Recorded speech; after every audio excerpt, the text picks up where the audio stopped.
라마에서 통곡하는 소리. 값진 승리에는 고귀한 희생이 반드시 뒤따릅니다. 승리가 값질수록 그 뒤에 숨어진 희생의 기도는 더욱 값지다는 주제의 설교입니다. 라마에서 슬퍼하며 크게 통곡하는 소리가 들리니 라헬이 그 자식을 위하여 애곡하는 것이라. 그가 자식이 없으므로 위로받기를 거절하였도다 함이 이루어졌느니라. 헤롯이 2살 아래 사내 아이들을 다 죽이라고 명하자 마태는 위 구절을 인용하고 있습니다. 우리는 지금 즐겁게 지내는 성탄절이지만 맨 첫 번째 성탄절 기간은 사실 피 비린내 나는 살벌한 기간이었습니다. 왜 예수님의 탄생 때문에 무고한 아이들이 무수히 희생당해야 했었나요? 그 이유는 값진 승리일수록 값진 희생이 뒤따르기 때문입니다. 희생 없는 승리는 없습니다. 만약 있다면 가짜 승리이거나 별로 중요하지 않은 승리인 것입니다. 값진 승리일수록 값진 희생이 요구됩니다. 세상 사는 이치가 다 그렇습니다. 우리가 지금 자유민주주의를 누리고 있는 것은 50년 전에 이 땅에서 피 흘린 수만 명의 유엔군과 수십만 국군의 희생 덕분이며 30년 전에 이 땅의 근대화를 위해서 땀 흘린 산업화의 역군들 때문이며 20년 전에 이 땅의 민주화를 위해서 수고한 사람들 때문입니다. 짐승들조차도 살아서 자기 생명을 영위하는 것은 그보다 더 약한 짐승들이 자기 생명을 희생해 주었기 때문입니다. 예수님 탄생 때 졸지의 아들을 잃은 베들레헴의 어머니들은 예레미야의 예언을 기억하며 통곡했습니다. 약 600년 전에 베들레헴 인근 라마에서도 비슷한 통곡 사건이 있었기 때문이었습니다. 여호와께서 이와 같이 말씀하시니라. 라마에서 통곡하는 소리가 들리니 라헬이 그 자식 때문에 애곡하는 것이라. 그가 자식이 없어져서 위로받기를 거절하는도다. 라마는 예루살렘 북쪽, 베들레헴은 예루살렘에서 남쪽으로 인접한 도시들입니다. 다 예루살렘권입니다.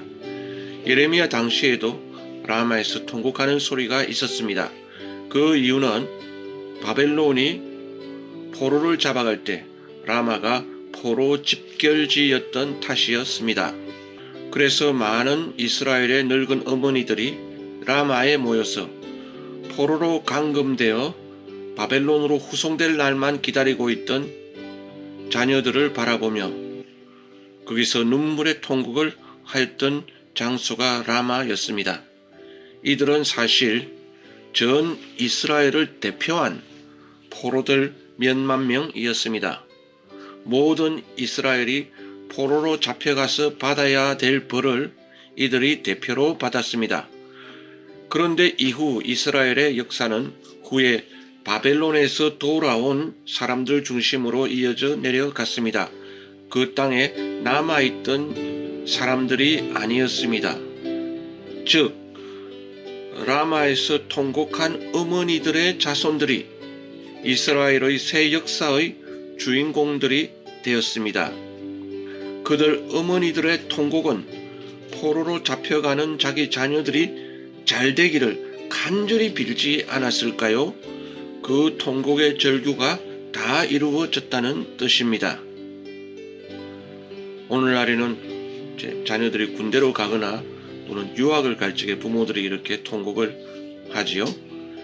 예레미야 당시에 비통한 늙은 어머니들은 즉 잡혀간 자녀들이 주로 청장년들이었기 때문에요.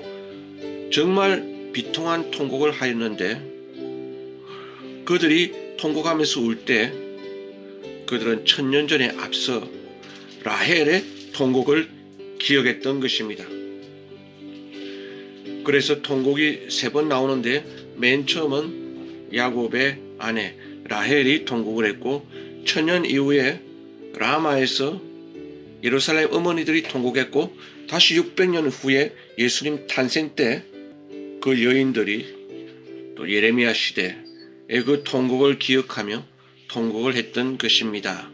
맨 먼저 통곡을 살펴보겠습니다. 라헬이 죽음에 에브랏 곧 베들레헴 길에 장사되었고, 창세기 35장 19절, 이곳이 라마일 것으로 신학자들은 추정합니다. 라헬은 평생 자식 때문에 통곡이 많았던 여인이었습니다. 언니 레아에 비해 자기의 출산이 너무나 형편없었기 때문이었습니다. 둘째 베냐민을 낳을 때 출산하다가 자기 목숨을 잃고 말았습니다. 그러니 라헬은 자녀 때문에 죽는 순간까지 통곡한 비운의 여인이었습니다. 자녀가 없을 때는 자녀를 낳게 해달라고 간절히 기도했을 것이며, 또 자녀를 낳다가 세상을 떠나게 되었으니 세상을 떠날 때 얼마나 울고 불며 기도했겠습니까? 엄마 라헬의 통곡은 자녀 요셉과 베냐민의 성공을 간절히 비는 그러한 통곡이었을 것입니다. 그녀는 자기 죽음으로써 자기 자녀들을 축복했을 것입니다. 죽어가던 엄마의 통곡이 자녀들의 장래를 위해서 비는 간절한 기도, 그건 당연하지 않는가요? 이게 첫 번째 통곡이었고요. 두 번째 라마에서 통곡은 포로로 바벨론으로 잡혀가는 자식들을 바라보며 이스라엘의 어머니들은 통곡을 했습니다. 그 통곡의 결과 비록 70년이 걸리긴 했지만 이스라엘의 자녀들은 바벨론에서도 중요한 일을 감당하고 기환해서 다시 언약 백성으로서의 자기 사명을 계속 이어갔습니다. 이스라엘의 회복의 새 역사는 포로 기간을 거친 귀환한 사람들 중심이었고, 아니 그 이전에 벌써 예루살렘 성전이 파괴된 이후 하나님은 바벨론으로 그들과 함께 옮겨가셔서 거기서 다니엘, 에스겔, 에스더 등과 함께 하시며 바벨론에서 새로운 하나님 나라의 역사를 이어가셨습니다. 다니엘, 에스겔, 에스더가 바벨론에서 다 잘된 것은 그 외에도 여러 사람이 있죠. 느헤미야도 있고 에스라도 있고, 라마에서 통곡하는 어머니의 통곡이 있었기 때문이라는 것입니다. 통곡의 눈물의 기도를 받은 자녀들이 하나님 나라 역사를 이어간다는 주제입니다. 운 좋게 편안하게 다 좋게 이렇게 사는 사람들은 큰 역사는 일어나지 않을 가능성이 높은 것입니다. 예수님이 태어날 때도 베들레헴 인근 여인들의 통곡이 있었습니다. 이스라엘의 많은 자녀들이 사탄으로부터 구원받는 데 있어서 이스라엘의 일부 자녀들이 사탄, 헤롯을 중심으로 역사한 그 사탄에게 희생을 당했던 것입니다.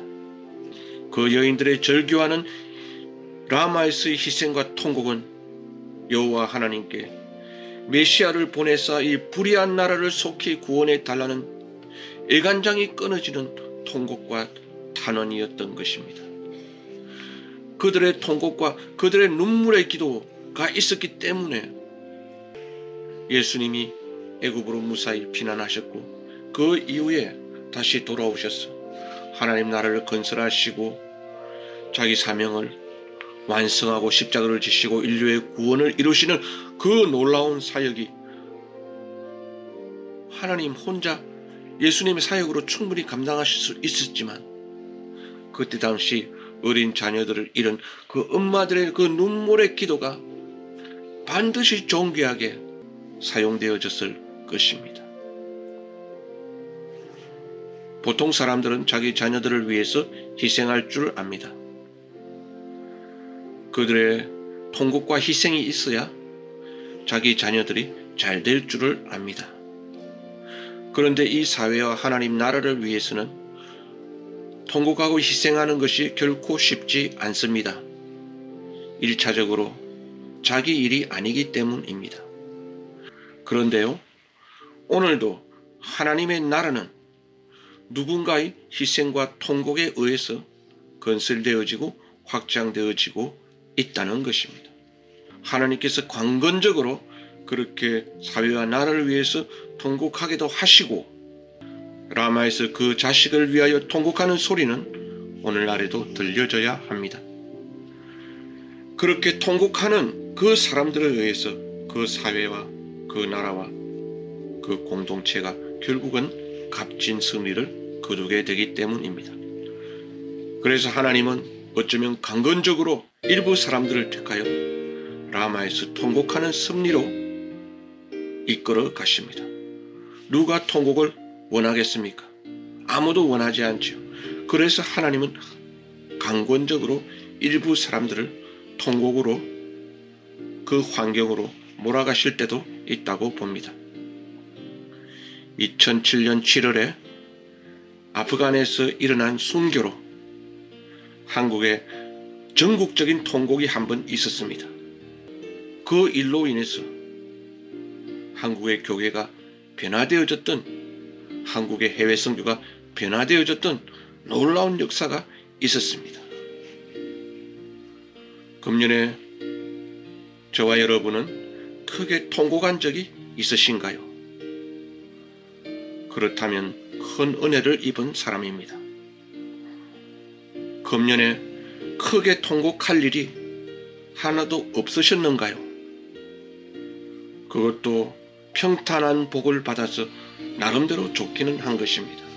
그런데 하나님께서는 구약 야곱의 때나 또 예레미야 당시 포로로 잡혀갈 때나 또 예수님 오셨을 적에 라마에서 통곡하는 그러한 역사를 통해서 하나님의 나라를 이루어 가신 것을 볼 적에 혹시 하나님께서 일부 사람들을 택하여서 통곡하는 일을 시키신다 할지라도 그 섭리를 우리가 깨닫고 하나님께 순복하고 그 섭리에 그 주권에 동참하고 영광 돌리는 믿음의 사람들이 되어야 하겠습니다. 아멘.